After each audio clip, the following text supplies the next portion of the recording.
about another team that might not have been asked that question by Marvin Harrison Jr. that would be interested in moving up? I don't know.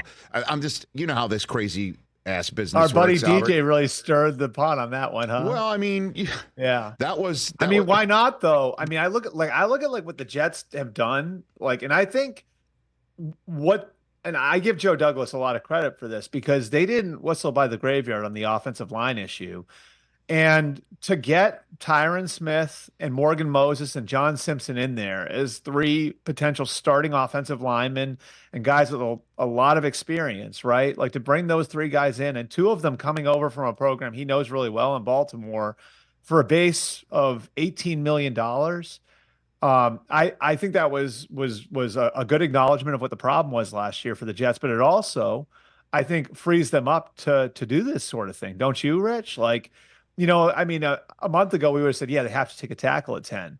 They still might take a tackle at 10 because Morgan Moses and Tyron Smith are both in contract years, but they don't have to anymore. It opens up the possibility that they could do something like this, which I think should be really exciting for Jets fans like yourself. Well, I mean, Albert, no doubt that all the moves that Joe Douglas has conducted in free agency opens up a whole host of options at 10th overall, whether it's Brock Bowers, who would be an incredible piece to throw at tight end, or if you really want to go totally off the reservation, although not like Daniel Jeremiah saying move up for Marvin Harrison at 5 because the Vikings have moved up for a quarterback at 4.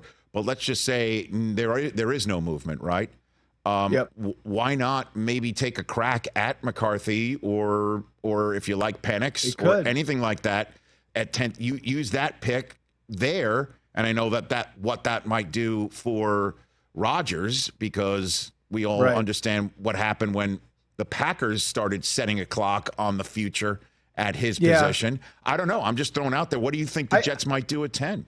I don't think, but you know what though? Like I would say, like in Aaron's defense, like on that one, I think Aaron's problem wasn't selecting Jordan Love. It was more the communication piece of it. Sure. That like Aaron didn't hear about it until they were on the clock, which I think really bugged him. And I don't blame him for that. He obviously held on to. If you communicate to Aaron in this spot and say like, hey, look, like we're going to kick the tires on JJ McCarthy, or we may trade up for Drake May, whatever it is.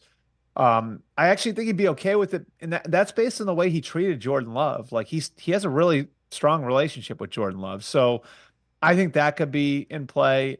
I certainly think, the idea of adding another receiver, be it a tight end or a wide out, whether it's Marvin Harrison Jr., Malik Neighbors, Rome Odunze, or Brock Bowers, that could be in play.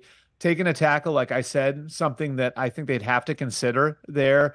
In that, like Moses and Smith are sort of band-aids at the position. They're not probably going to be your tackle combo in 2026 if we're being realistic about it. I mean, even a pass rusher, you lose Bryce Huff. Like, what if Dallas Turner or Jared Verse is there for you? Again, like I think what the smart teams do in free agency is they get themselves to a point where they can play a game tomorrow if they need to, right? Like, and if you're at that point, then you can be flexible in going after the best available player. And I think that's the position Joe Douglas has put the Jets in. Catch the Rich Eisen Show every single day on the Roku channel, 12 to 3 Eastern for free.